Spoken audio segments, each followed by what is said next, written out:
많은 사람들은 하나님이 살아계신 증거를 보여달라고 말합니다. 하나님이 살아계시면 하나님을 믿는 당신이 부자가 되어야 하는 것이 아니냐고 말하기도 합니다. 세상 사람들은 돈을 많이 벌고 높은 자리에 오르며 그리고 만사 형통하는 것이 예수님을 믿는 증거라고 생각하는 경향이 있습니다. 하지만 성경은 그것만이 하나님에 대한 증거인 것은 아니라는 사실을 분명하게 가르쳐 줍니다. 여러분, 세상 사람들이 요구하는 하나님이 살아계신 증거는 우리가 이해하지도 못하고 알지도 못하는 세상 속에 이미 주어져 있습니다. 하나님께서 만드신 세상도 우리가 제대로 이해하지 못하는데 세상을 만드신 하나님을 우리가 어떻게 온전하게 이해할 수가 있겠습니까?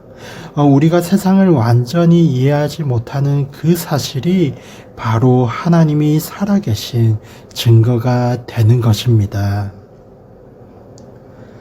안식일의 주인이라고 말씀하시며 귀신 들린 자를 고치신 사건이나 독사의 자식들이라고 꾸짖으신 예수님 때문에 마음이 상할 대로 상한 서기관과 바리새인들은 예수님께 표적을 구합니다. 이들이 요구한 표적은 예수님이 하나님의 아들이신가에 대한 증거, 그리고 혹은 예수님이 그 메시아이신가에 대한 증거를 뜻합니다. 이들의 질문에 대해서 예수님은 요나의 표적을 증거로 드십니다. 요나는 니느웨로 가라는 하나님의 명령을 받았지만 다시스로 도망을 갔던 선지자였습니다.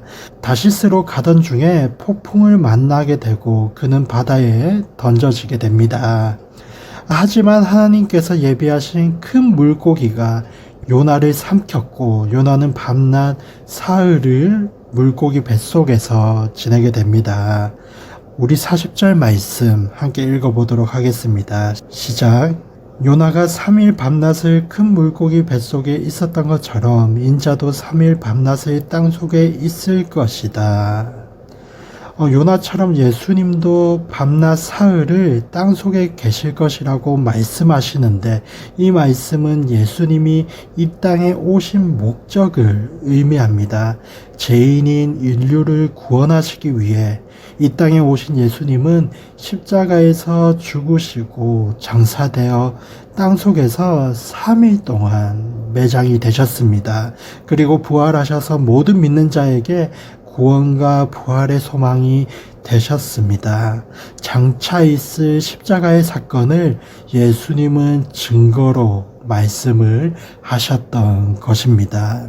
요나의 표적으로 비유되는 십자가 사건과 함께 예수님의 모든 것이 여러분 증거가 됩니다. 가브리엘 천사의 예언과 동정녀 마리아에게 나신 사건, 사람들에게 전하신 하나님 나라의 복음과 그리고 고치신 수많은 병자들과 그 가운데 다시 살아난 사람들이 바로 살아있는 예수님의 증거입니다. 또한 갈릴리의 풍랑을 잔잔하게 하신 그 능력을 목격한 제자들이 증거입니다. 그들 모두가 예수님은 하나님의 독생자이심과 예수님은 인류의 유일한 구원자이심을 증거하는 증인이 되었던 것입니다. 예수님은 세례 요한의 제자들에게도 이렇게 말씀을 하신 적이 있습니다. 마태복음 11장 5절을 제가 한번 읽어드리도록 하겠습니다. 맹인이 보며 못 걷는 사람이 걸으며 나병 환자가 깨끗함을 받으며 못 듣는 자가 들으며 죽은 자가 살아나며 가난한 자에게 복음이 전파된다 하라. 이사야 선지자가 예언한 대로 하나님 나라에 대한 복음뿐 아니라 예수님으로부터 시작되는 능력과 기적들이 모두 예수님에 대한 증거가 됩니다. 그리고 여러분, 예수님이 유일한 구원자이시며 하나님의 아들이심에 대한 가장 분명한 증거는 여러분, 바로 나 자신이지 않을까요?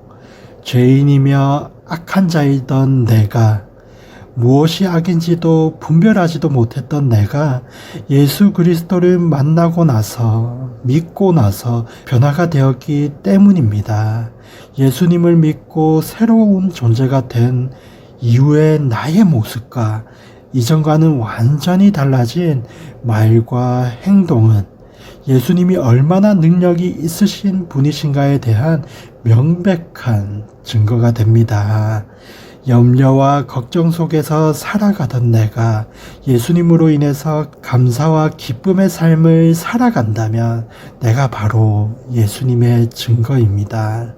나 자신만의 이익만을 추구하던 내가 다른 사람에게 나누어 주고 위로의 말을 전하고 있다면 내가 바로 예수님의 증거인 것입니다. 오늘 본문의 서기관들과 바리새인들은 수많은 기적들을 보여주신 예수님을 향해서 또 다른 기적을 보여달라고 요구합니다.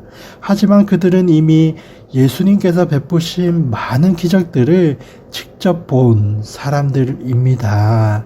이처럼 예수님을 믿지 않기로 작정한 사람들에게 예수님은 요나처럼 십자가에서 죽으시고 사흘간 땅속에 장사될 것이라고 말씀을 하셨던 것입니다. 예수님의 죽음과 부활은 예수님의 죄와 사망 권세를 깨뜨리시는 하나님의 아들이심을 확실하게 증거하시는 가장 큰 표적이 되는 것이었죠. 사랑하는 여러분, 이러한 예수님의 태어나심과 죽으심, 그리고 부활하심과 승천하심의 모든 것들이 예수님은 인류의 유일한 구원자이심을 증거합니다. 사랑하는 여러분, 더 나아가서 우리는 오늘 우리의 변화된 삶을 증거해야 할 의무가 있습니다. 복음을 직접적으로 전하는 것도 중요하지만 믿지 않는 자들이 오늘 나의 하루를 보고서 예수님이 누구신가를 분명하게 알 수 있는 그리스도의 편지가 되고 살아계신 그리스도의 증인이 되는 오늘 하루가 돼야 한다라는 것입니다. 사랑하는 여러분, 오늘 하루 예수님의 말씀을 따라 살아가는 제자의 삶을 살아가시는 가운데 우리의 삶이 예수님의 증거가 되는 하루가 되시기를 간절히 축복하며 축원드립니다. 그럼 기도하도록 하겠습니다.